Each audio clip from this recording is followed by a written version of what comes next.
Hey, you don't know me, and I'm not important. I'm gonna make the title of this something clickbait, like why the Satanic Temple is a grift.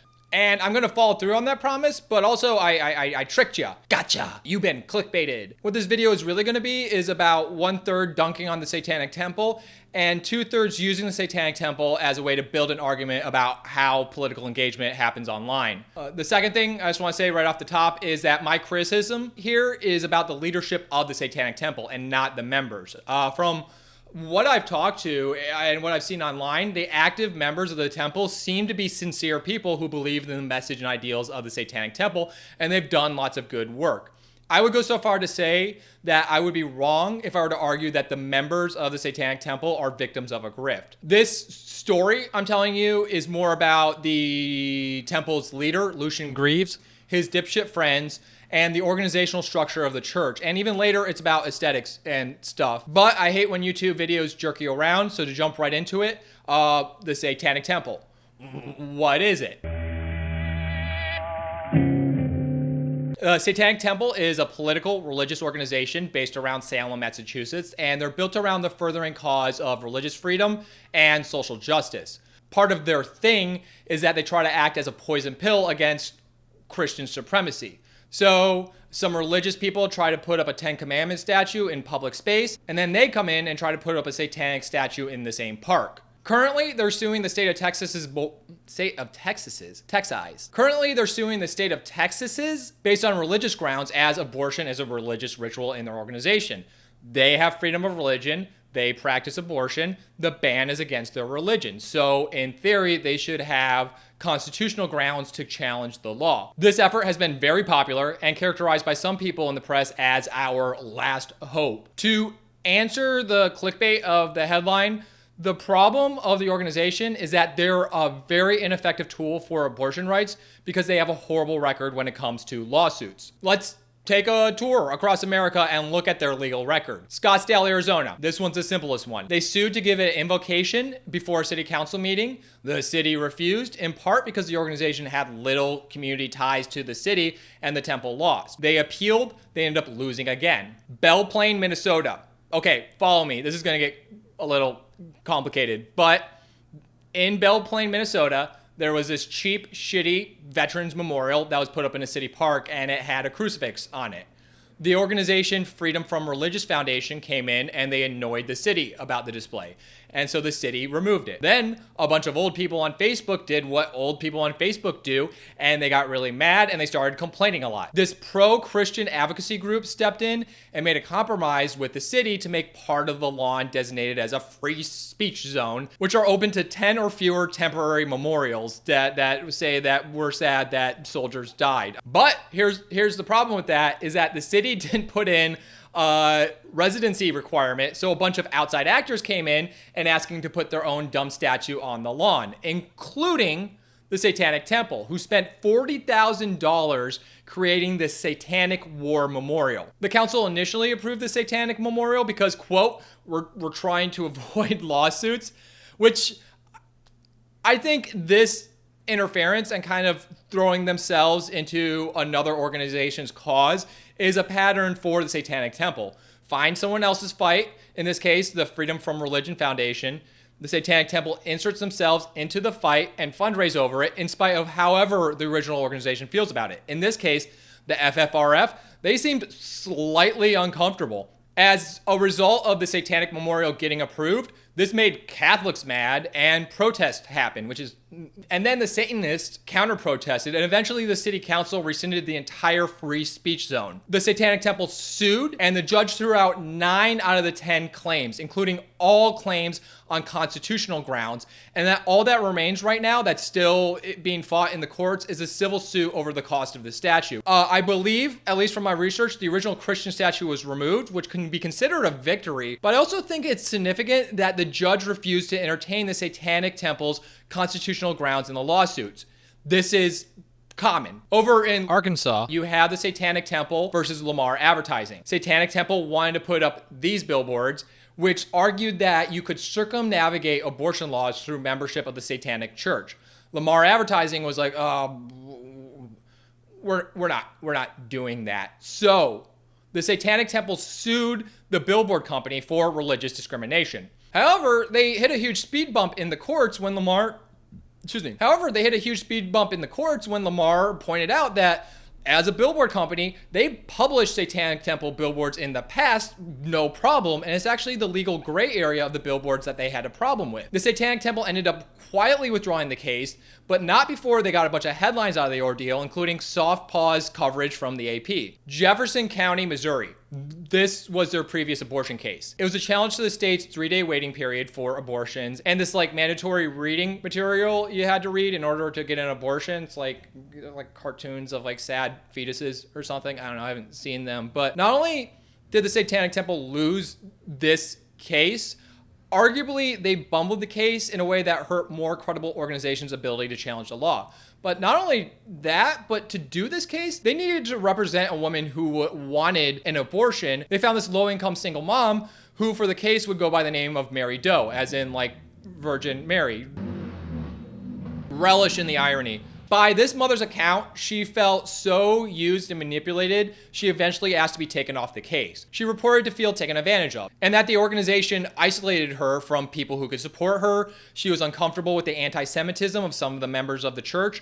The local chapter of the Satanic Temple was prohibited from organizing around the case, and when she asked to be taken off the case, they reportedly refused to let her get off the case, and they put a gag order on her. This is what she said about her experience in her involvement with the Satanic Temple. People should question TST before they join. They aren't for gay rights, women rights, trans rights, or anything. Do your research. They are out to make a name and nothing else.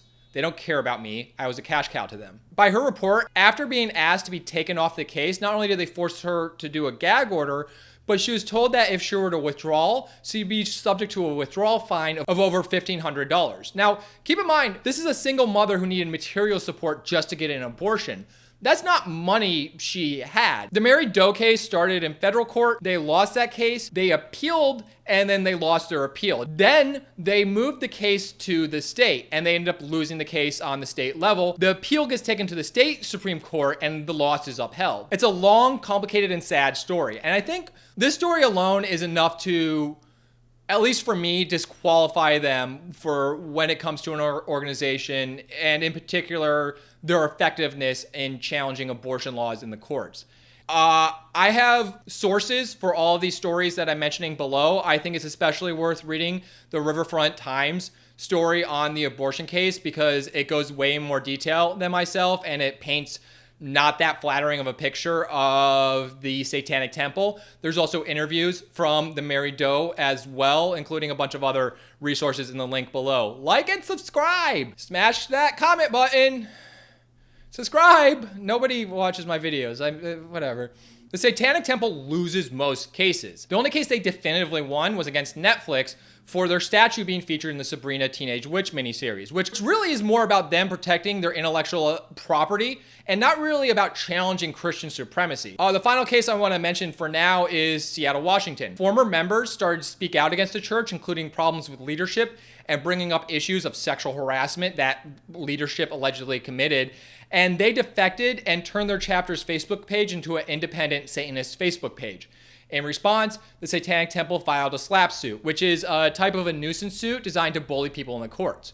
The church accused the defectors of defamation, cyber crimes, which is the sexiest type of all of the crimes, and intellectual property theft. That case was dismissed by the courts, in part because of the separation of church and state that the Satanic Temple claims to support. Churches are allowed to split. It happens all the time. Like, I'm Quakers. Quakers break into factions because of hats that people wear. It's a part of our tradition, along with nonviolence and wearing NPR sweaters. These are Quaker jokes. You're not going to get them. There's only like 500,000 Quakers left. After that, the Satanic Temple refiled the lawsuit without defamation, and the case is still ongoing. And finally, that whole statue thing they're known for, like that thing in the documentary that was built to be installed alongside the 10 Commandment statues on public land, that currently is not installed on any public land. It's sitting on someone's private property right now. The best it's done is show up at a flatbed during a protest. I think that if you've seen the documentary, that's what you were looking at. They treat the 10 Commandments case in Oklahoma, where the 10 Commandments thing ended up getting removed. They treat that as a victory, but that victory came from a suit from the ACLU. They don't win cases. Additionally, legally, when you donate to them, it's difficult to have an understanding of what happens to your money. Like, there's such a clusterfuck of like LLCs and religious nonprofits and like aliases on top of aliases. It's hard to track compared to nonprofits that are more intentional about their transparency, like the ACLU. Also, the guy in charge of the church, Lucien Greaves, is kind of a skeevy guy who has weird accusations towards him and isn't afraid of breaking bread with alt-right fascist types, including the neo-Nazi lawyer Mark Rendenza. I hope I'm saying that name right, but he's a Nazi. Who cares? And this is a while back, but in 2003, this is what Lucien, then known as Doug Mimisko, he said this on a podcast where he shared a table with white supremacists. Like, I think it's okay to hate Jews if you hate them because they're Jewish and they wear a stupid fucking frisbee on their head and walk around and think they're God's chosen people. Exactly. But it's not okay to hate somebody just because their parents were stupid fucking Jews and wore stupid frisbees on their head and thought that Jews were God's chosen people. I mean, that's not what they choose to go along with, and they're normal people too. And also, at the time, he wasn't afraid of dropping the N-word either. And if you do happen to beat me up, I'm going to get 6 big n***** do my bidding and fuck your ass in front of me, okay, motherfucker? So don't play. We'll throw him in the bitch bag. Yeah, you're going to be in the bitch bag, motherfucker. I'm the wrong person to fuck with. You got sodomites on call. Transcript of this entire podcast that he was a part of, which was 24 hours long, which is insane, is, again, available in the description. I think it's annoying for me to say, like, to be fair to a guy dropping the N-word, but this was back in 2003. I'm personally sympathetic towards the concept of cancel culture, and I think it's a very useful tool to attack people of power. But at the same time, I think it's problematic to go way deep in somebody's past and dig for bad stuff. This was in 2003. There's no person in the world who hasn't changed a lot in 20 years. And I think something that gives me pause about cancel culture is if we apply the mentality and structures of cancel culture to our prison system, it looks a lot like our prison system today, especially with the idea of perpetual punishment, where you can never get away from something wrong you did, which is a framework for revenge and not justice. I think there's a side to cancel culture that is about having a list of sins that one can never fully ruminate oneself of. And I'm not interested in doing that. The argument I'm making here is not fuck that guy or ostracize him. What I want to express instead is just all the information that's in front of me. His current and former history of associating with white supremacists, the fact that he has a comments trail of people who he's worked with who seem very dissatisfied with him, the messy way his organization approaches cases, his flashy appearance, the fact that he sued Twitter because they took his checkmark off after arguing with this guy online. It's hard to get a full picture of this guy because there's not a lot of critical media coverage on him, but what I see in front of me, he comes off as an asshole, and not a cute asshole you want on your side, but one of the parade of like oversensitive, power addicted bullies we've been seeing walk past us for the past 10 years. He tried to sue Twitter for removing his checkmark. Does that sound like what a cool guy does? Honestly, I think one of the good things about Me Too is that we managed to get a perspective on the different ways bad faith actors mask their toxic behavior. I think there is different genres and types of evil people. And Graves reminds me a lot of figures like Ron Jeremy, Trump's fixer Roger Stone, and the wrestler Joey Ryan, where they hide behind controversial characters as a way to deflect from harsher criticism. That guy's a pervert. Of course he is. He's Ron Jeremy. No, you understand. He's a predator. What do you think? It was Ron Jeremy. And that's Lucien Greaves. He hides behind the bad guy of being a Satanist to hide the fact that he is a bad guy. And I want to be overly fair here, and towards like the last third of this, I feel like me being overly fair will pay off. I'm trying to be as cautious as possible here. I'm not here to say that the Satanic Temple is evil. Let me tell you why Satan is problematic. And if you donate to them, I'm not here to say you're wrong, even. And if you support the Satanic Temple because you like them and think they're cool, you're not wrong. Satan worship is cool. It's badass. However, I do stress they probably will be really ineffective when it comes to bringing change in the courts with the Texas anti-abortion law. I've been seeing a lot of headlines that treats the Satanic Temple as a serious challenger to this law, but they're not. They are good at trolling, but you can't troll the courts. And from this point on in the video, I want to question why we are giving this organization deference over more boring organizations and use that as a way to rethink how we individually contribute to political groups. Also, one last thing before we hop on the ride, I thought I would talk about the perspective I'm coming from. Like, who the fuck am I and why am I talking confidently about activism? I've been doing activism on and off for a very long time, since at least 2006. The experience where I grew the most and was most involved came from 3 years of my life when I was deeply involved with a farm worker solidarity group, where not only did we do community organizing and I got on the ground experience with campaigns, but they invested in us and actually sat us down and trained us in a classroom to what organizing is. Shortly after that experience, what happened was I emotionally overinvested and confronted hard barriers with my capability as an organizer. And I ended up burning out and not involved for activism for several years, up until around Eric Garner. I get the sense that I have more of a real life experience on how activism and political power works than your average person. But I also know enough to know that I'm arguably not good at it.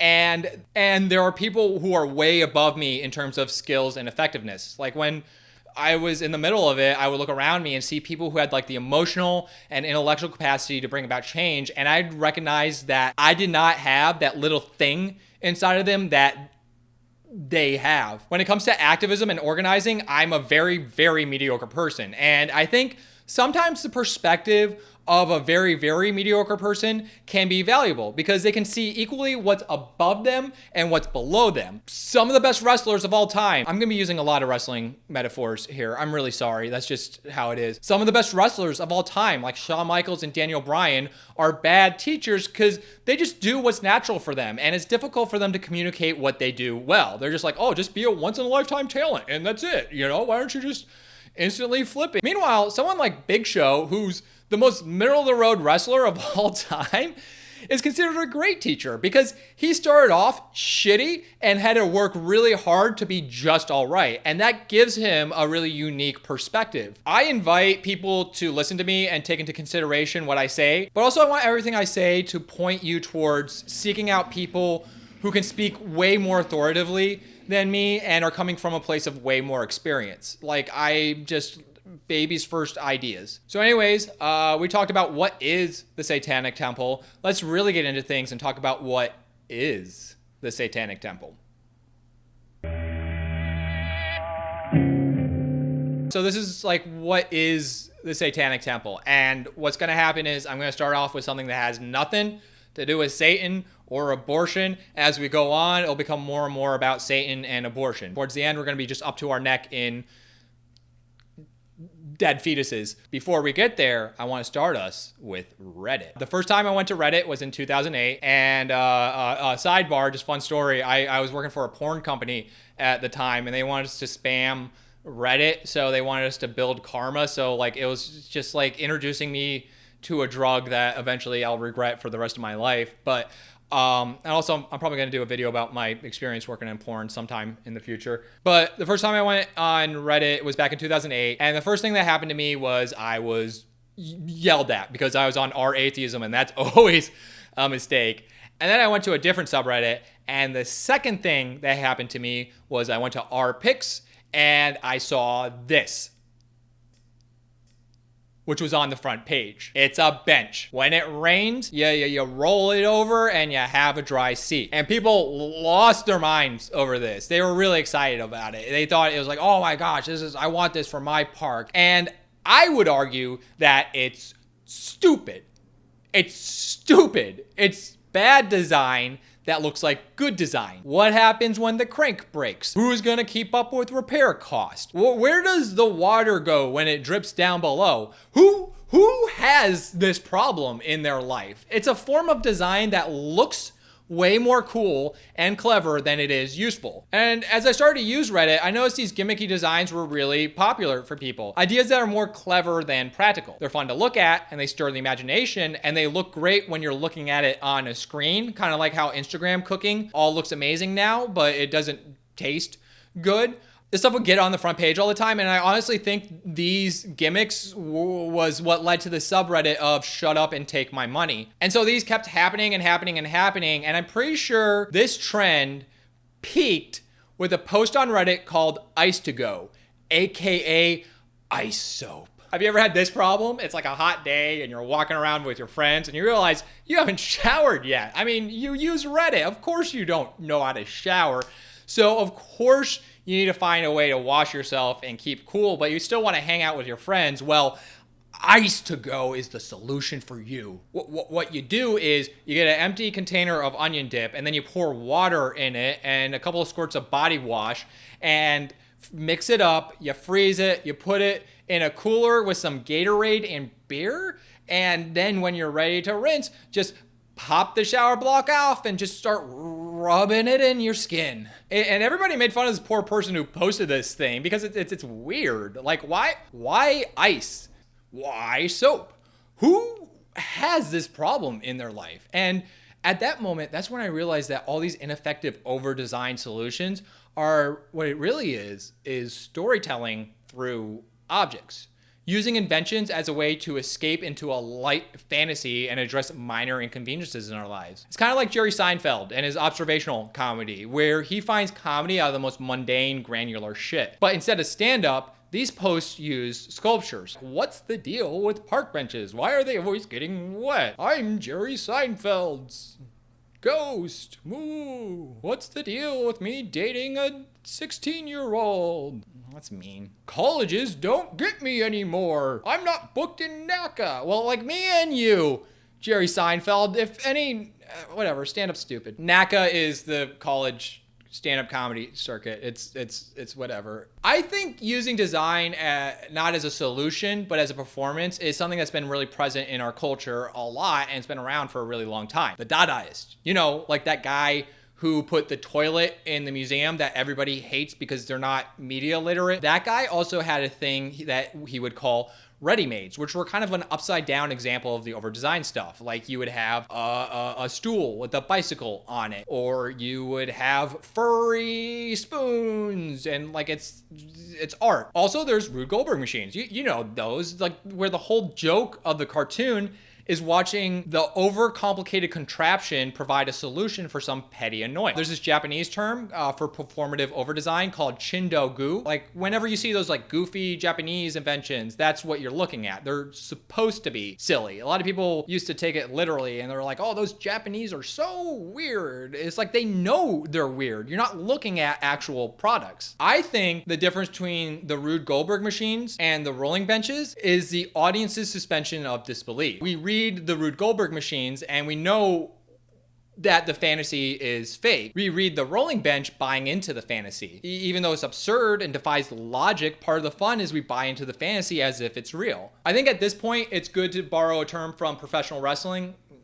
Whatever. All these Reddit designs use Kayfabe, which is in wrestling carny slang for fake. And in particular for wrestling, Kayfabe is the storytelling tool where you give the audience permission to suspend disbelief. They get worked in wrestling terms. Wrestling has been known to be fake since the 19th century, but it sustained its lie of reality for over 100 years up until the late 1980s, where kayfabe started breaking down. And nowadays people look back at the audiences back then and they're like, wow, audiences were stupid. How could they not have known? And it's like wrestling had one of its biggest peaks in the 1970s. That's not the Stone Age. Like this is after Vietnam and Nixon. Audiences were cynical back then. National Lampoon was one of the greatest selling magazines of all time back in the day.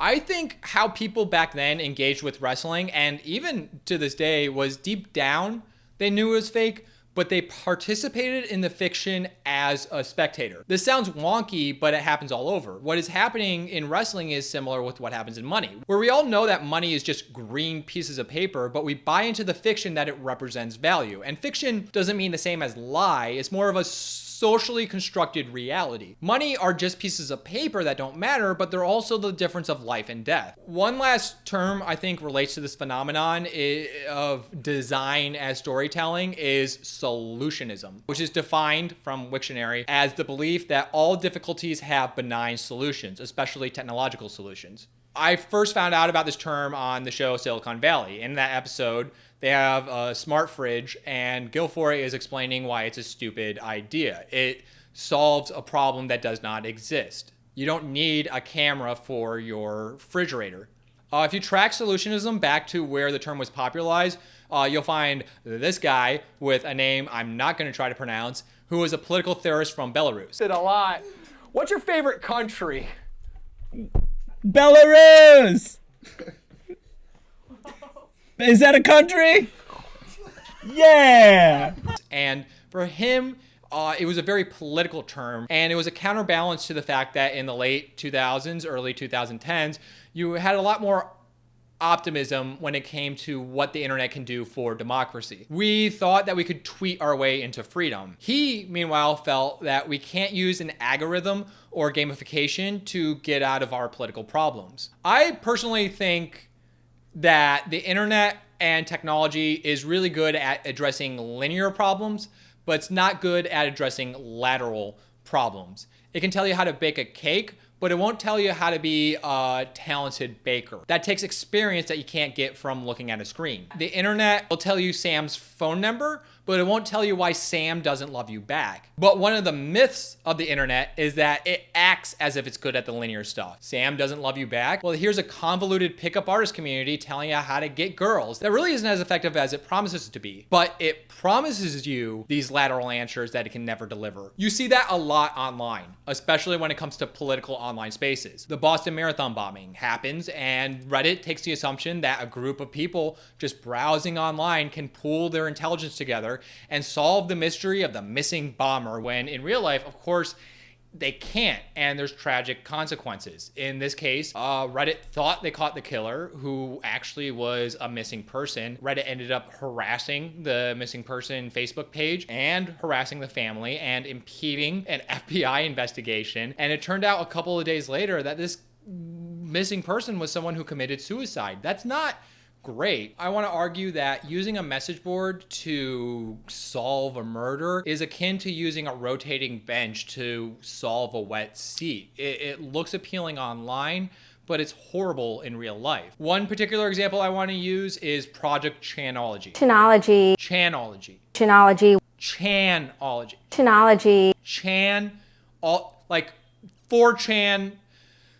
Chanology. Now, I'm not saying Project Chanology is wrong. I'm not even saying their cause was valid, and I'm not saying they didn't have a positive impact on the world. I do think it's fair to look at their stated intentions and compare it to the impact that they actually had. Project Chanology came from 4chan, and it was their attack on the Church of Scientology. It started when this weird video of Tom Cruise was leaked to the public, and Scientology basically tried their hardest to take it down off all platforms. This is an issue that intersects with a lot of political issues, copyright stuff, freedom of speech, free internet issues, and it spurred 4chan to start a prank war with an organized religion.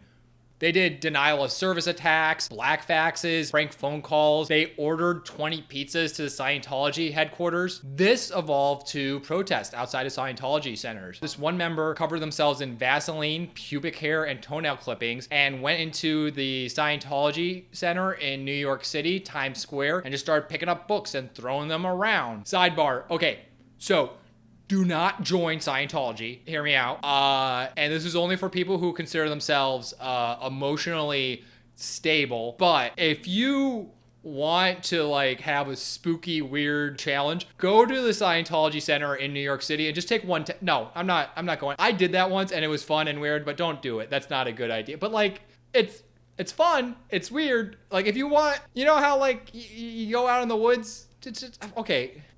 but it's weird and it's fun and like it's like spooky, right? Don't do it. But like if you want to do something spooky, do it. Just take the test and lie a lot. That's what's fun about going in there. Just lie a lot and take the test, but don't join Scientology. Never.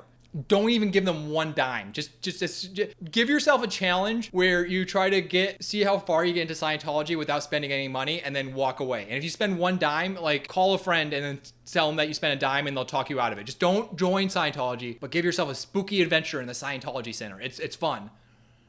But it's not. Don't do it. Don't do it.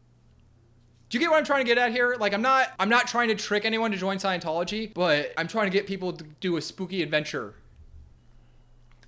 And so from there, all the Scientology's protesting evolved into more formal political pressure, including a letter writing campaign directed towards senators and other political figures in an attempt to get Scientology's tax-exempt status removed. And after that, it petered out. That's an entire campaign from point A to point B. They wanted to change something, they tried to change it. And what was accomplished with that? Well, they did it for the lulz, and they got a lot of lulz. And I want to get back to that later. And I think they did accomplish stuff. I think I'd be wrong to say they didn't. They weren't the deciding factor here, and a lot of other anti-Scientology activism was happening at the same time. But I would argue that they helped sully the brand of Scientology, brought the church's bad faith actions into public consciousness, and they very likely made new members hesitant to join the church. Those are all good things, but also, let's take a look at their stated goals.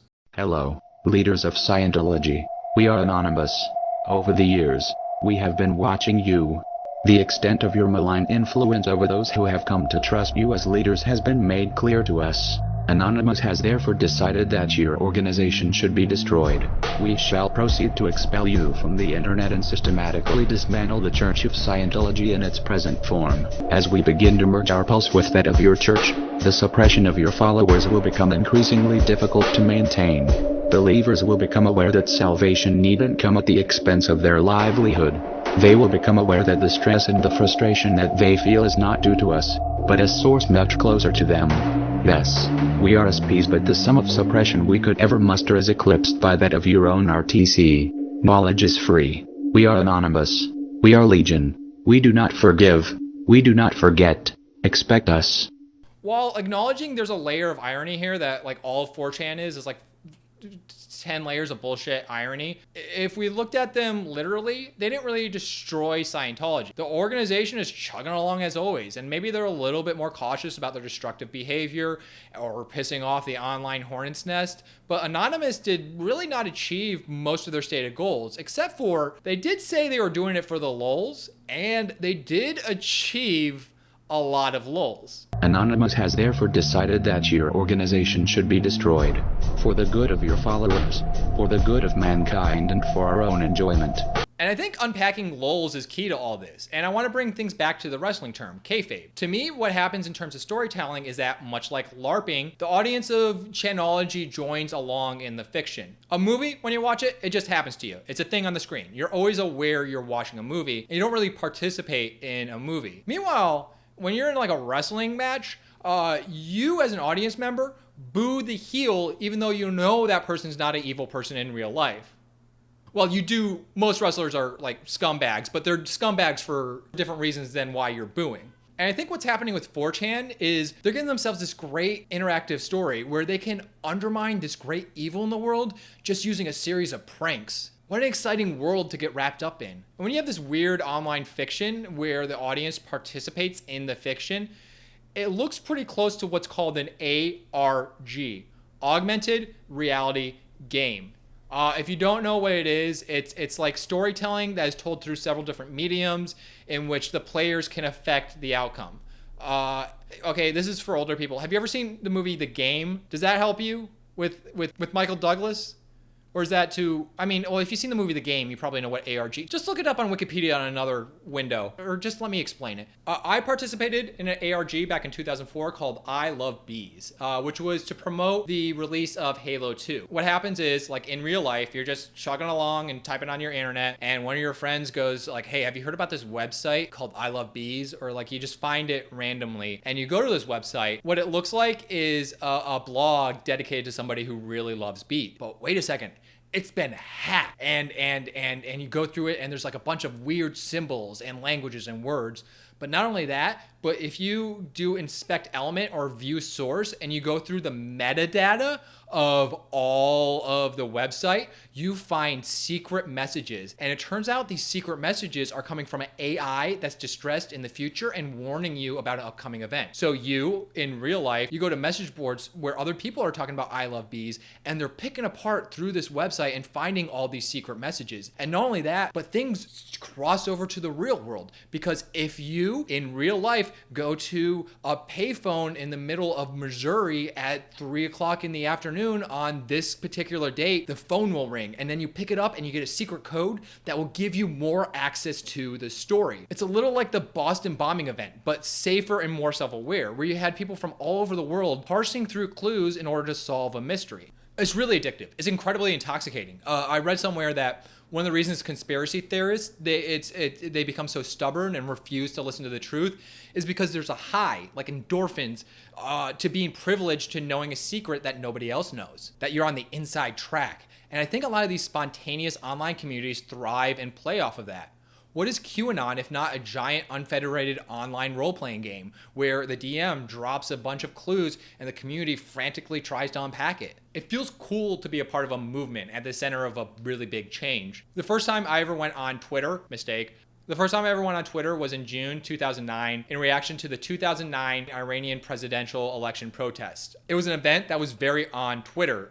Some political kerfuffle happened and that led to massive protests in the streets, especially in Tehran. It was an event that was very on Twitter, at least for Americans, where I spent an entire night just awake on my couch, constantly refreshing my feed, watching as what seemed like a revolution unfold in front of my eyes. I'd follow one user and they report on like their protest that they're a part of, and the groups dart in and out of the streets, narrowly avoiding the cops, and they end up in one alleyway and they're cornered and the cops arrest them all, and then his line goes dead and I don't hear from anyone. So I hop onto another protester who's talking about his own groups and what's going on and how they're diving through the streets. And I was told that there were things I could do to participate in this revolution. If I just changed my geolocation to Iran, it would trick the Iranian government hackers and confuse them or some crap. And these protests weren't trivial, but at the same time, they weren't what they looked like through my phone. And I, just by a person who was only looking at it, had very little impact on them. But at the same time,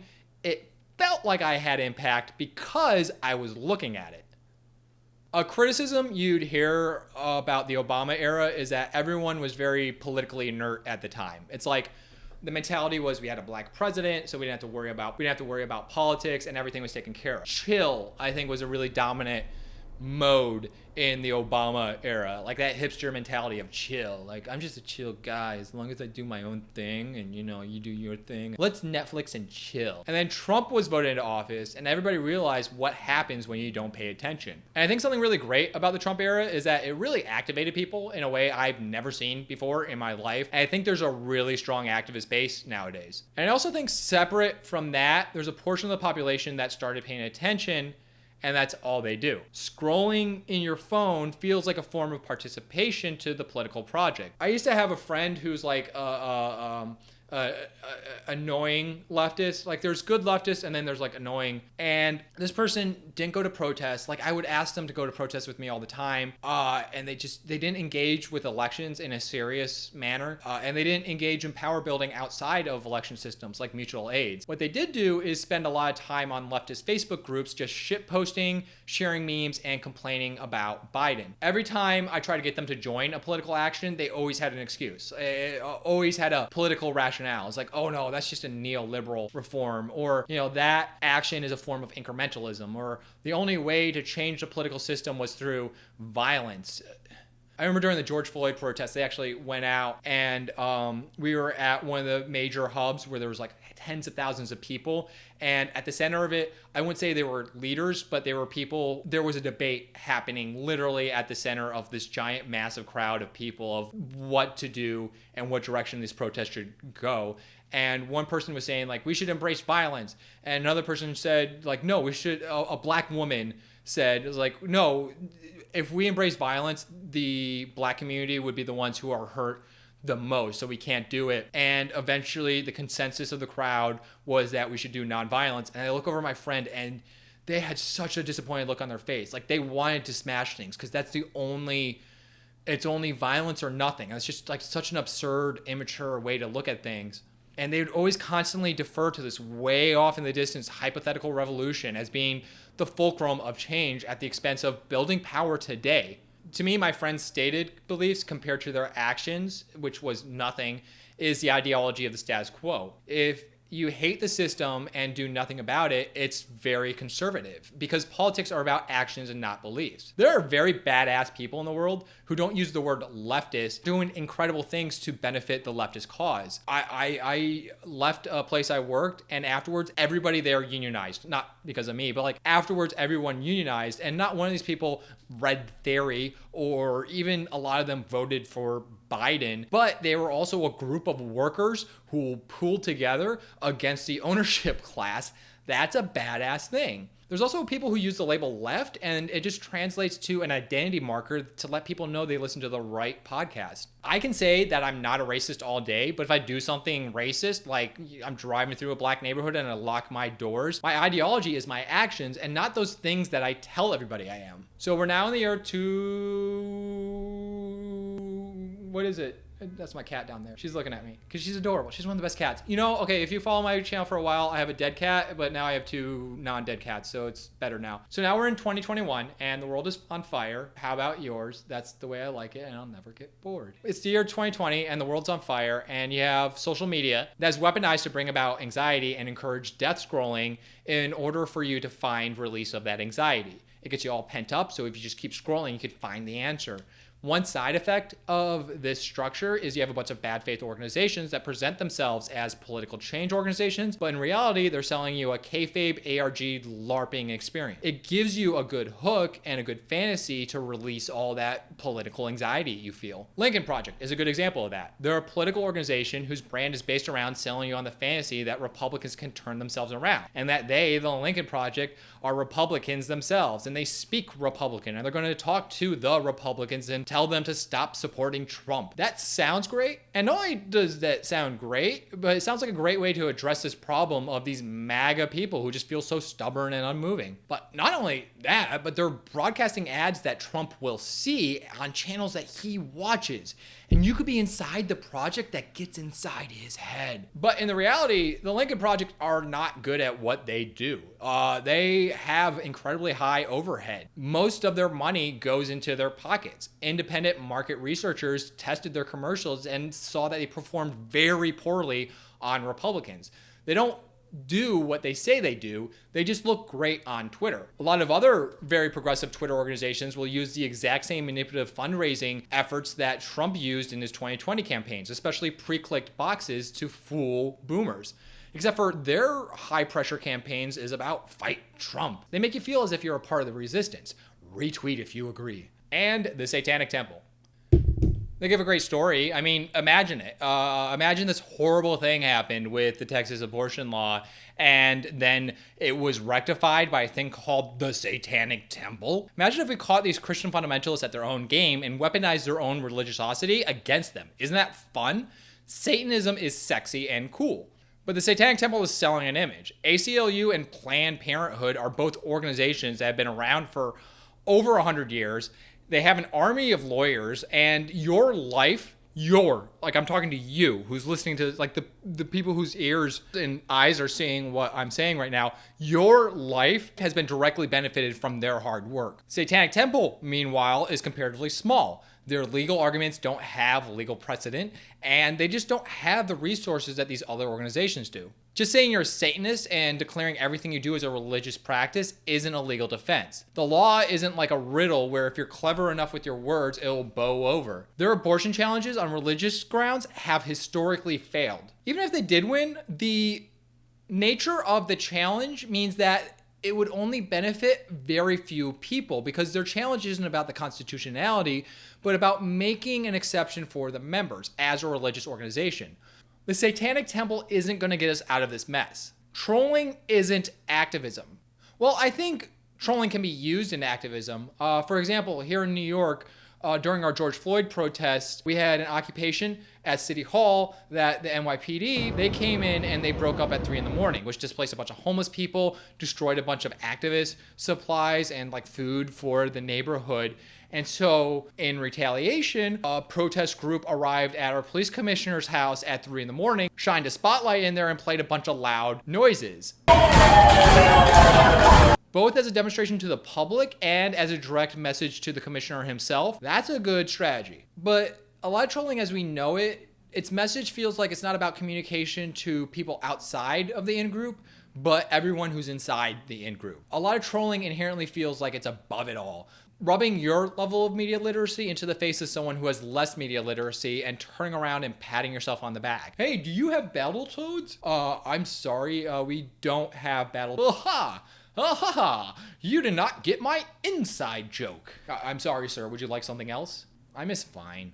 And I think trolling is a bad piece of activist design because you don't really expand your base in any way. The core of activism is about coalition building and growing your movement, and strategies around inside jokes are not the strongest action. Political action is a thing of design. It's a thing where pieces fit together. When an organization is well designed, it's one that points to the pressure points of power structure and leans on it until something buckles. The Satanic Temple is not built that way. It's an example of design that looks great online, but isn't really practical. It's a bench where you roll away water. It looks cool, but at the end of the day, you're gonna get soaked. The stakes.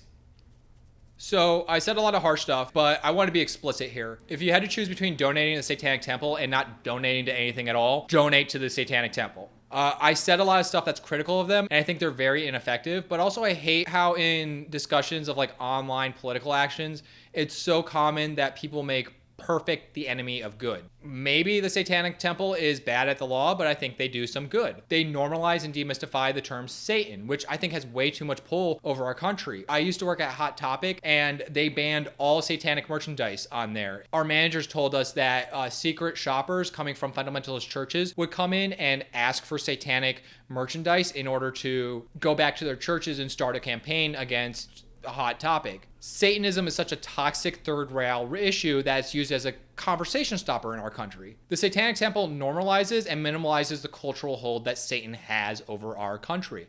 I think they're also close to getting it right. Like, I think they're onto something on the advantage and special legal privileges that religion has in our culture. I think their poison pill argument has major flaws to it, but I think a more good faith, well-structured organization were to concoct a postmodern religion for social justice, it could be a very powerful tool. Religion is a conversation stopper in our country. I think we have this thing in America that I kind of like where no matter what, we never second guess someone's faith. Even if they're Scientologists or Satanists, we take people and their stated religious faith at face value. And part of the Satanic Temple's structure is built around that. I think just like we need more religion. I think even if it's Satanist, I think we need more religion in activist spaces. I mean, the container of faith is such a strong motivator, even if it's an empty kayfabe and something that doesn't exist, like God. I mean, God, I'm Quaker, so like God exists, but like I'm going off of the secular language here. I think finally, for better or for worse, like at the very least, you give them money and they're good at publicity and they'll keep abortion in the headlines for a while. That's better than doing nothing. Being paralyzed by politics and not doing anything because you're overwhelmed by choice is the mentality of the status quo. It's a conservative viewpoint. What I don't want is for someone to watch this and be so paranoid about how they politically engage that they can't make a choice. I think a problem with a lot of left commentary I've been seeing in the Trump era is that they would constantly be knocking something down and not a lot of building of something back up. A lot of deconstruction and not a lot of construction. And I really, really, really want to be cautious about chastising or shaming somebody for believing in something. That's not my business. Believing in something is not a bad thing. Believing in the Satanic Church, in spite of all its flaws, is not a bad thing. I want to give an example. Believing in something is a good thing. Like I want to give an example. During the height of COVID, My Governor Cuomo. That sounds like the worst children's show ever. Like, My Governor Cuomo. The IDC. My Governor Cuomo was making news because apparently he was handling the pandemic in the right way. He was getting in front of the TV. He was telling people to trust the experts and why you should wear masks and where we were at in the spread. And a lot of people were commenting on how awesome he was. And you'd see these fake trend pieces of people saying that he was a sex icon and people said they were Cuomo-sexuals. Personally, I have always thought that Cuomo is a piece of shit. And he has over a decade of comic book levels of corruption and incompetence. People would say, he should be the next president. And I would be like, no, this guy has multiple Wikipedia pages on his corruption scandals. He's a bad person. And also, like, while he was getting all this praise, behind the scenes, he was okay, let me list this here. He was sending infected patients into nursing homes and prisons. He was groping women. He was covering up a poorly engineered bridge with a 50% fail rate of all the screws. His book was written using state resources. That's literally 5 career-ending scandals he was doing at the same time. And then the shoe fell off the other foot, and Cuomo had these multiple scandals fall on top of him. And he was pushed out of office, finally. And I'd see people online rub in people's faces that smug Twitter tone where they gassed themselves up for being right and dragged other people for being wrong. Like some of us knew this all along. Oh, you people just finding out that Cuomo's a bad guy? Well, welcome to what all of us. Some of you are acting like you didn't. Like that's what Twitter sounds like, right? Who does that bragging help? Did you want people on your side, or did you just want to be right? I was right about Cuomo, and I don't really care about being right. I'm just happy more people know that he's a piece of crap, and we're not spending any more time on that. Because there's still so much work to be done. There's so many laws that need to be passed that he kept on blocking. A lot of his allies are still in office. The Mario Cuomo bridge, I'm pretty sure is going to kill somebody within the next year. And the new governor seems all right and playing ball up to a point. There needs to be an eye on her so this type of thing doesn't happen again. Who has energy at this point to gloat? And even though I thought Cuomo was a piece of shit, I'm not going to get mad at people for falling for his shit. He was like the one strong, coherent voice in the middle of a sea of chaos. Why would you blame anybody for believing in that? If this type of situation happened to your family, would you talk to your brother that way? Or a friend you care about? Would you want someone to speak to you in the way that you speak to other people? Presenting yourself as superior because you had the right opinion on the right timeline only makes sense if you view activism and politics as a zero-sum game, as a competition. It's mistaking being a spectator for doing action. But activism is built on coalition building, not hierarchy, dividing lines, and finding every possible excuse to distance yourself from everyone who's not in your increasingly shrinking political in-group. Go with me here. You know how like gender is policed? Like if you find that statement annoying, just stick with me for a second. You know how gender is policed and that constant scrutiny you get from some people where like if you're a cis guy and you cross your legs in a high school cafeteria, people make fun of you just for crossing your legs. They're like, what are you, a girl? It's like all these surveillance cameras are around you and they have this vague list of rules for you to follow. And if you break them, things get all shamey and passive aggressive and weird. I think beyond gender, that system is close to how the internet polices behavior a lot in general. The internet is like a cop watching you in a bathroom. It's always watching us and shaming us into this long contradictory list of expectations. Don't wear a fedora. Fedoras are cringe. Ugh, I hate Karens. Everyone who's a Karen, just unfollow me now. Guys who read Infinite Jest, ugh, just imagine sleeping with a guy who has Infinite Jest in your bookcase. Oh crap, I read Infinite Jest. I didn't know, I wasn't paying attention, but I'm still cool, right? I'm one of the cool ones, right? And one of the things that gets policed online is politics and political action. Look at the 2020 primary election. People would get yelled at and shamed all the time for supporting any candidate that wasn't Bernie. However you feel about Bernie, that's a thing that happened. AOC wears a dress saying tax the rich, and everyone yells at her for not joining a BLM protest outside. She tries to explain herself, and people say that she's an identitarian. Or someone says online that they like Cuomo, and then out of the shadows, someone has to come in and says that it's cringe.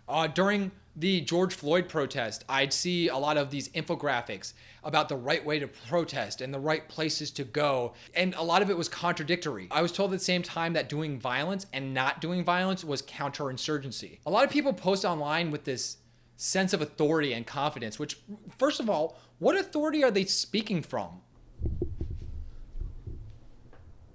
Who are half these people? Like, all these voices presenting themselves as like the authority or speaking over each other and saying contradictory things. When it comes to like the online discourse, it's 1,000 voices. All of them are acting like they're the authority on whatever subject, but none of them are consistent. They're always overlapping each other or disagreeing with each other. However, I think in all of these voices, there is a consistency.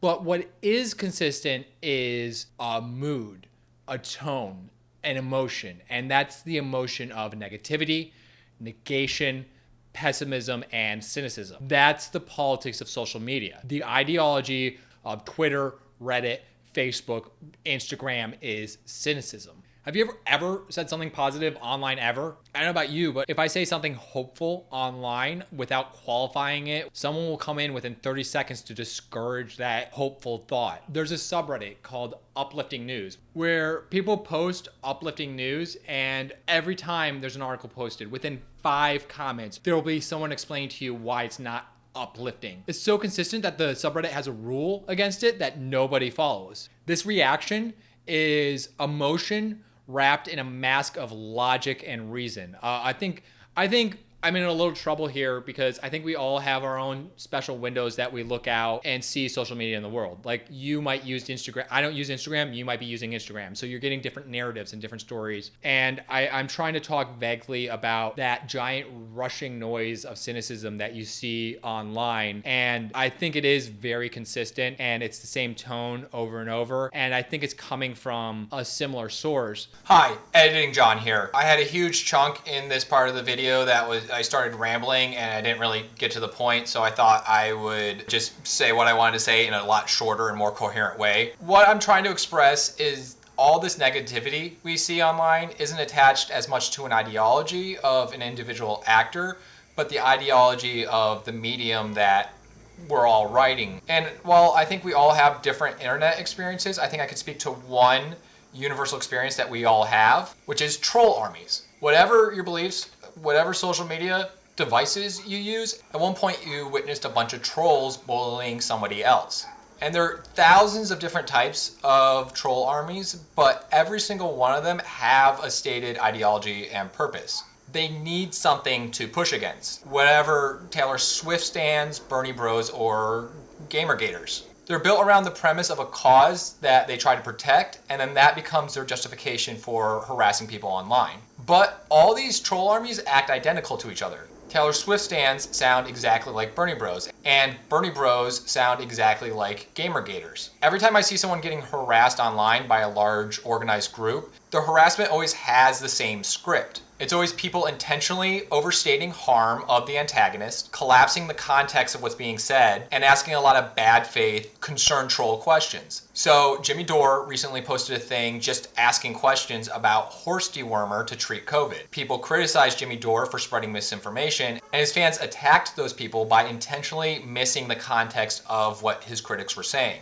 I guess we're standing for Big Pharma now. What, we're not allowed to ask questions? He never said not to get vaccinated. He just said that studies show that horse dewormers can be used as a treatment for COVID.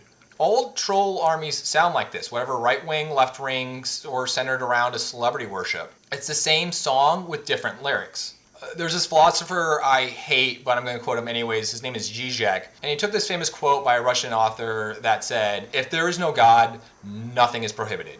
As in, without a central authority, there is anarchy. Zizek flips that quote to say, with God, everything is permitted. As in, if you have an ideological container, you can rationalize any behavior. Your ideology is morally right, and you're a token of your ideology, so any bullying you do is justified as long as you do it in justification for your morality. And for this aside, I was mostly focusing on trolling because it's such a universal experience, but it expands to all toxic culture that you see online. This is the lens that political discussion is filtered through when it enters the online discourse. That's why you see so much discouragement and dissuasion and negativity in political action. It's why no matter what's posted in uplifting news, somebody will try to discourage the uplifting news. Again, it's worth reminding us that politics is not about the stuff that stays trapped inside your head or your opinions. It's about your actions. All this toxic behavior has intellectual, moral, and rational justification, but all that rationality is just a mask for base, petty emotion. This reaction is emotion wrapped in a mask of logic and reason. And this is where I get into this like metaphorical, allegorical story of I've been doing stand-up comedy for about 10 years. When I first started doing stand-up comedy, the entire time you do stand-up comedy, you feel a lot of pressure to be successful. And when you don't meet those expectations, that can lead to a lot of bad, negative emotions. What happens in comedy is that you're told that everybody who works hard has success. But then you work as hard as you can and then you barely make progress. And then someone else comes in and has a certain mix of like hype and talent and looks, and literally within 3 months they're on TV, and within 3 years they're on SNL. That's hard to reconcile. So my first couple of years, what I did was I didn't reconcile it. I would hate these people, but their success had nothing to do with me. So to rationalize hating them, I'd pick an aesthetic, moral reason to hate them. They're too alt. Comedy is for the working class, and abstract comedy alienates the working class. Their comedy doesn't challenge people in power. It's the comedy of the status quo. Actually, at one point, it's like, the Brooklyn scene is a gentrification of comedy. All these justifications were not only incredibly convincing to myself, but I would tell other people, and I noticed I would convince them on my viewpoint as well. The systems of logic I provided them held up. Here's a political ideal of what comedy should be like. Here's a list of people who did not match that standard. Incidentally, 100% of every successful person I ever personally knew happens to be one of these people, except for 1 or 2, which was enough to make me not look bitter. What a weird coincidence. It was all kayfabe. It was all fiction. 10 years in, I can say that I clearly wasn't right in any of those rationalizations. Who isn't an asshole? He's creative and nice. And I was smart and petty. I created an intellectual augmented reality to support my neurosis. I'm gonna double dip and give basically the same story with different lyrics of another kind of example of this in my life. In my dead cat video, I mentioned that I had a mental breakdown, and part of that was that I burned my books. I burned a couple hundred books in 2/3 of my book collection. I had a really large one, and that was coming out of a place where misplaced anxiety, a lack of ability to process pain, and it wasn't healthy behavior. But I rationalized it and told myself, I gave myself a political excuse on why this was normal behavior. We, as radical people, should burn things that we love and not be beholden to material goods, because our commodity fetishism enslaves us to capitalism. It was that bad. And I remember I was hanging out with a friend on his front porch, and he was kind of like a latchkey stoner kid, and I was telling him this. It's like, this is why I'm doing this brave thing of burning all my books.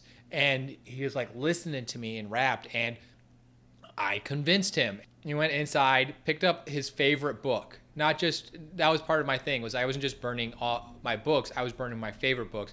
He picked up his favorite book, which he had with him for years, and it was by Camus. And, it was dog-eared, and he put it on the ground, and we put lighter fluid on it, and he lit it on fire, and we watched it as it burned. And, in 2021, it's like, you listen to an insane person. Where I was coming from was a place that was wrapped up in logic and I think pretty solid justifications, but it wasn't the truth, and it wasn't coming from like a place that was stable or a place that was sustainable and something that could be built on. I think the same happens with the political online discouragement discourse. We're anxious, we're insecure, We're worried about our own egos and the future of the world. We're on these platforms that encourage arguments and contradictions. So I think it's kind of what happens is like the whole internet is like a collective brain that has an anxiety problem. And any evidence that presents itself that's a counter to the anxiety death spiral does what a mind does and treats that hopeful thought as a threat and knocks it down. And when I say hopeful thoughts, I mean like talking about positive political action, talking about action that's not just something in the abstract, saying that a good outcome will happen, you know, saying the Satanic Temple will save us from abortion. You fucking dumb idiot. Don't you know they're a grift? Don't fall for that flashy neo-libby stuff. You dumb fucking idiot. You're a fucking moron. And aren't we just sick of that online tone? I can't even give it words. It's just that noise of like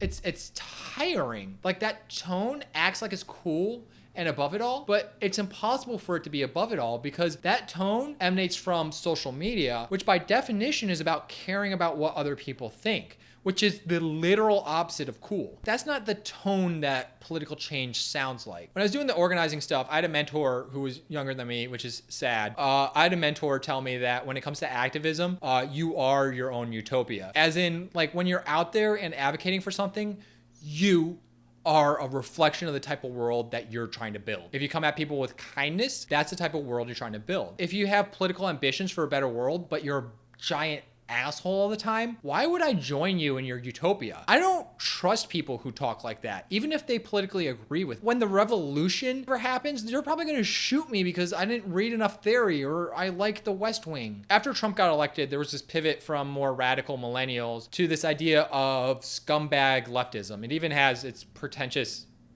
Wikipedia page. It's basically you act like a rude prick as a form of self-advocacy. It's like, I'm talking like Chapo, the Bernie bro shit, and also I voted for Bernie. Don't get mad at me. I'm just criticizing my own in-group. Is that allowed? When you get worse of it, it's like people who aren't afraid of associating with alt-right figures like the Red Scare, Jimmy Dore. And this was all supposed to be a counterbalance to the Obama era respectability politics, where like that mentality overemphasized politeness in political discussion. And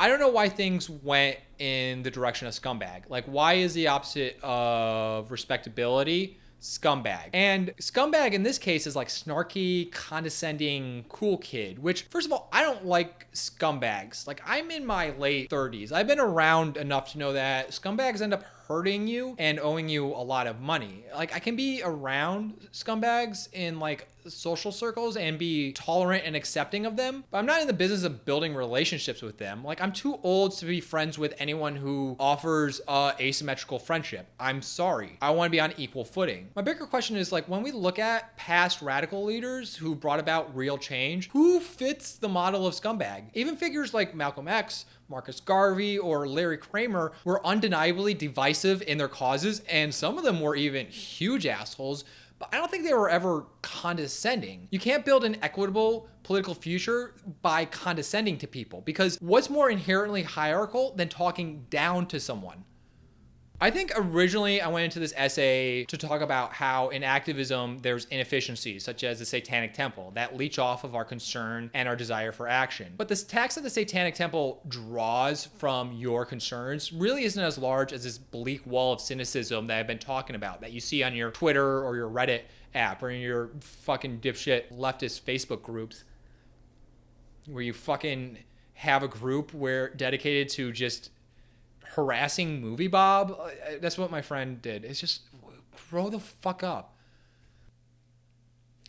It's important to believe in things, and believing in things means having the maturity to be vulnerable. And sometimes it means making mistakes and reflecting on those mistakes and doing better next time. It's better to believe in something and get it wrong than to never believe in something at all, even believing in a grifter Satanist organization.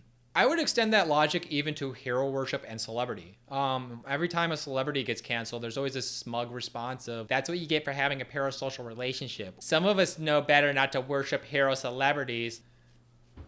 I don't have that problem in believing in causes or religions or public figures or celebrities. I think it helps to be Christian, where you kind of buy into the kayfabe of God and the fiction of the church. You suspend yourself in uncertainty. I think it's fine to have someone or something bigger than yourself that you believe in. Even Cuomo. If, like, while Cuomo was killing people in nursing homes and prisons, if his ham-shaped head made it easier for someone in the middle of a pandemic to keep going, then that inspiration is valid. I don't have a problem with believing in causes or religions or public figures or celebrities.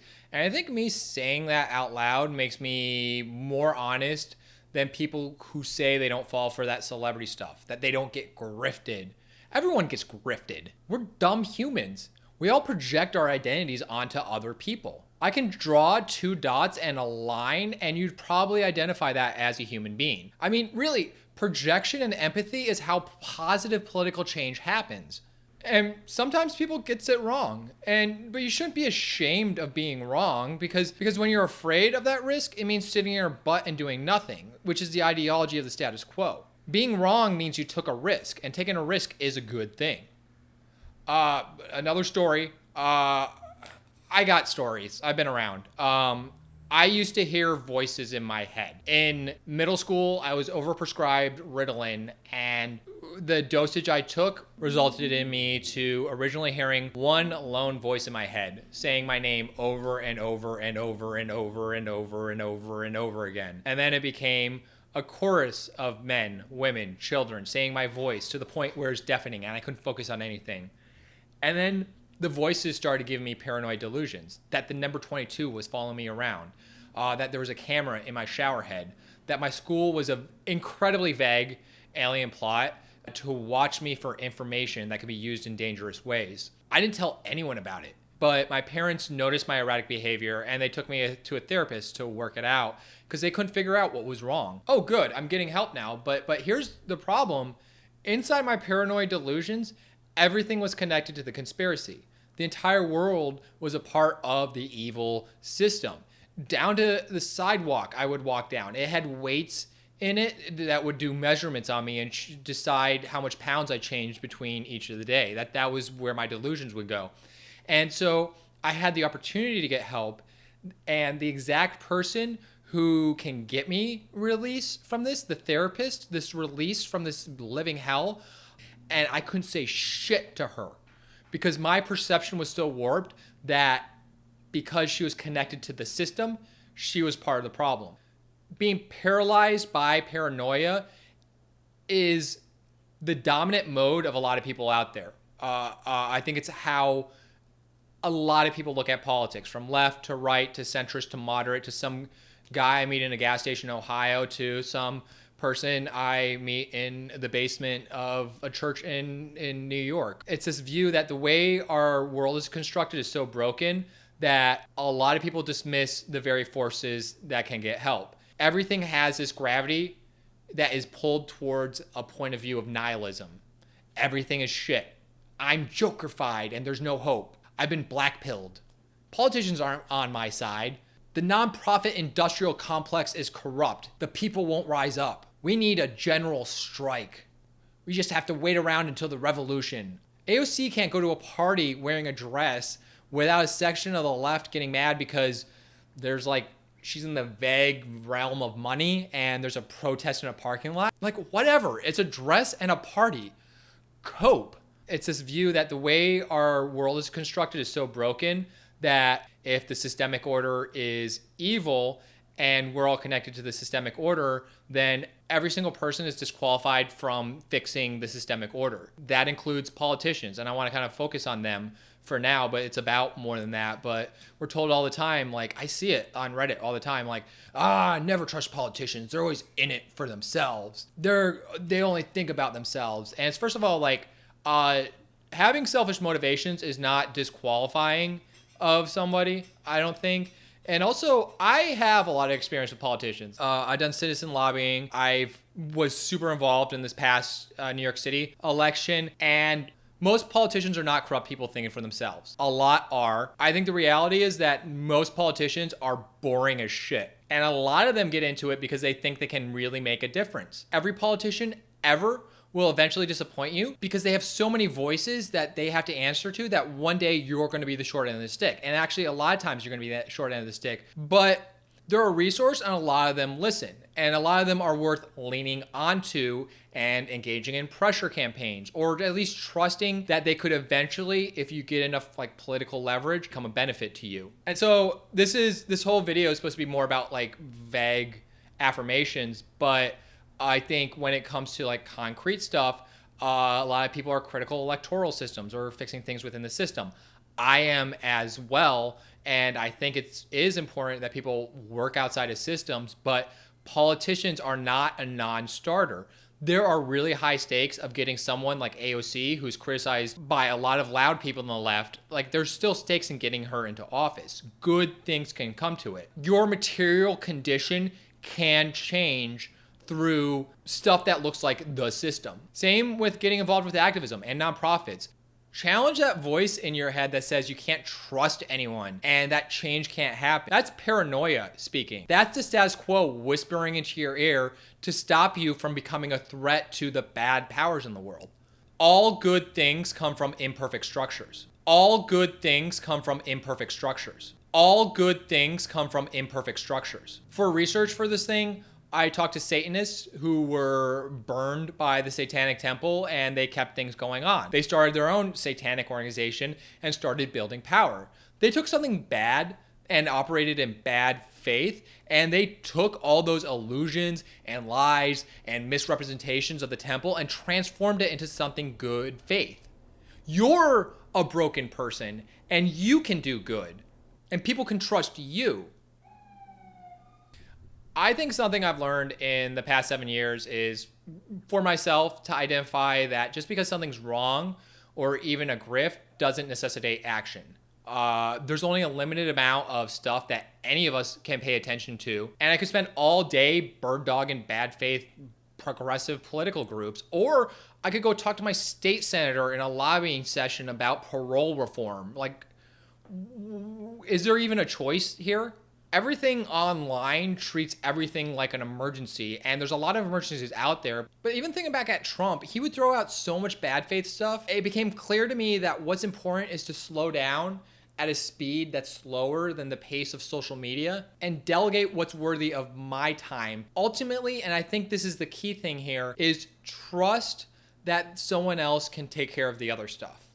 Because politics, activism, positive change is about trust, and it's about understanding that you're a part of a larger project and that you're not the superhero who comes in and knows better than everybody. The internet will tell you how to bake a cake, but it won't tell you how to be a baker. Being a baker means being in the kitchen, interacting with other staff, talking to other bakers about their perspectives, developing a reflex and muscle memory and intuition, and most importantly, seeing how outcomes pan out in real life. The internet will tell you where activism is happening and where there is need for concern, but it won't tell you how to be an effective political person, how to be an activist, how to create power. But I think, like the pickup artist communities, the internet acts as if it has these answers. I see so many conversations about political action that are based on a complete understanding of how political powers are structured. People think AOC should be the dictator of Congress and is able to, as one congresswoman or even as 5 congresspeople in the squad, they think they should be able to wave a wand and address all of our problems. But that comes from a lack of understanding of how power works in our country. And it's weird. I think that lack of literacy is dangerous and harmful. That Umberto Eco essay, I think a lot about that one point he made about how fascism will always lose wars because they can't look at their enemy proportionally. The Jewish people are either too strong and super powerful, but they're also weak and miserable. So you can't build an army around that. And I see that along a lot of left spaces. And that's the only way I would argue. Like, I'm not saying any other way that that's fascist. It's just like, I think things are like a fantasy and they're kind of wrapped up in that fantasy, and they don't want to look at things proportionally or see the battle as is. And that includes like a lot of systemic stuff, like what the text of America says where power is. I think people miss. And I mean like the text in high school textbooks of like how our government is structured. I mean, do you know it? Do you know how your local city government is structured? How many city council people are in a seat? Do you have a city council? Do you know? Why not? If there's a problem that needs to be addressed, do you know where the pressure points of power are? I think being a person means being creative. And by that, I mean living and surviving is creative. You create by survival. Every day you remake who you are, and every day you get better little by little. You are comprised of a lot of creative projects. Whether or not it feels this way, I feel like I see a lot of people online just underestimate themselves, but you get better at being a person as time goes by. At least one thing you get better at. Like you might figure out new ways to talk to people. You figure out a slightly better way to manage money. You're always learning. I would put it to you that as a person who is political, and everyone's political, so that includes you, let a little bit of that change that happens to you every day be about being a better person and being better at being a political person. Get better at achieving power and bringing about change. Everybody engages with activism at different levels. We criticize slackivism and online activists, but a lot of those criticisms are valid. But some people, that's all they can do is tweet and give money. Some people just don't have the time. Some people have anxiety issues, and just giving and tweeting is small, and we need people doing other stuff. And I strongly encourage people who are more passive to challenge their boundaries about what they think they can do. At least it helps. Like I'm involved in a campaign where we're talking to people in power, and we're doing a lot of work, but also a lot of times our call to action at the end is to ask them to tweet something, because when you're not making it about the discourse and using Twitter as like a promotional tool, it is effective. And whatever your level of involvement, just figure out a way to be better at it. Be more efficient about your money. Go out there and figure out how activism works. If you're giving money and time is money, give a little bit of your time as well. It's the same thing. Set for yourself 30 hours that you're going to gift to your community that you'll do over the next 6 months. That's not a huge commitment. Learn how change happens. Say in your head a political problem right now that bothers you the most about either the local, state, or federal level, and find an organization related to it and join them for a couple of meetings and a couple of protests. Pay attention to what the leaders or people who seem like strong voices say, and ask yourself what they're doing right and what you think they could be doing better. And when it comes to political events like the abortion ban that takes place far away from you, this is how I do it. And I don't think of this as gospel. I just think this is just my own one person's opinion that you can weigh against and kind of play against and just kind of spitball for your own ideas. But when it comes to stuff where all you can do is contribute money, what I think is important is donate big or super small. And normally, personally, I think it's always ideal to give to small, hyper-local organizations, but I think this, like the abortion ban, is an example of one of the few exceptions. Big bloated organizations that are directly impacted by this issue can be problematic, but ACLU and Planned Parenthood have resources to fight this abortion thing more so than smaller legal entities. They might have a lot of overhead and bloat, but people who work there, it's their lifelong dream to save the world. Like that's who works at the ACLU, and a lot of weird privileged lawyers. Doing small and hyperlocal is important too. A lot of times your money goes a lot further and lets you directly impact somebody's life. How much your life would change forever if somebody gave you $500 right now? When a disaster happens, these small organizations are the ones fighting on the ground to help mitigate the harm that is done to these communities that is affected. This is what I suggest. When like a big event happens, look for a local news article on that event and see if they interview anyone from a particular activist or political organization. The fact that they're being interviewed probably means they're effective enough to know how to get to the press. That's not always the case, but that can be an assumption. So you go to their website, see if there's something that's good for you. If not, they probably have press releases or organizations they work in coalition with them. So look into them. Or, if this organization's on Twitter, look at who they follow and engage with Twitter and contribute to them.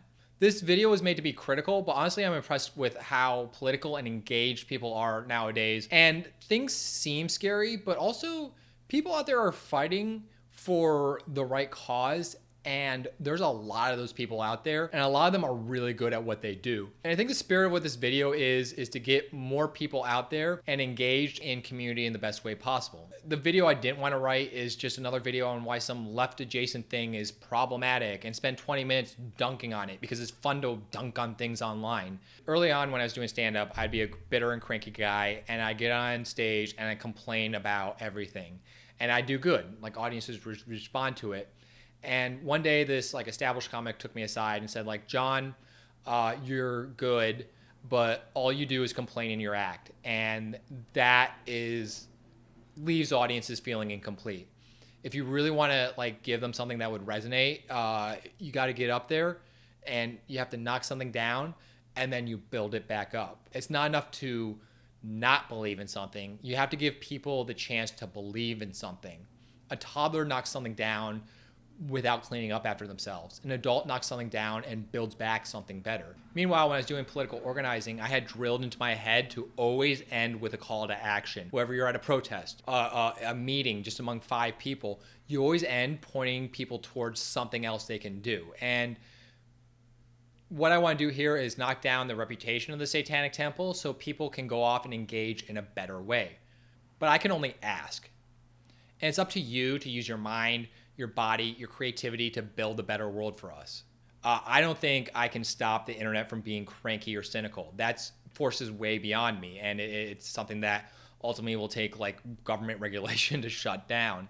I think I could get 5 or so people to get off their butts and do something and engage on a deeper level. If you're one of those 5 people, you will do a lot, and you won't understand like how many lives you can change. I'm here to ask, like, did you come here to watch me knock something down, or do you want to join me in building something back up?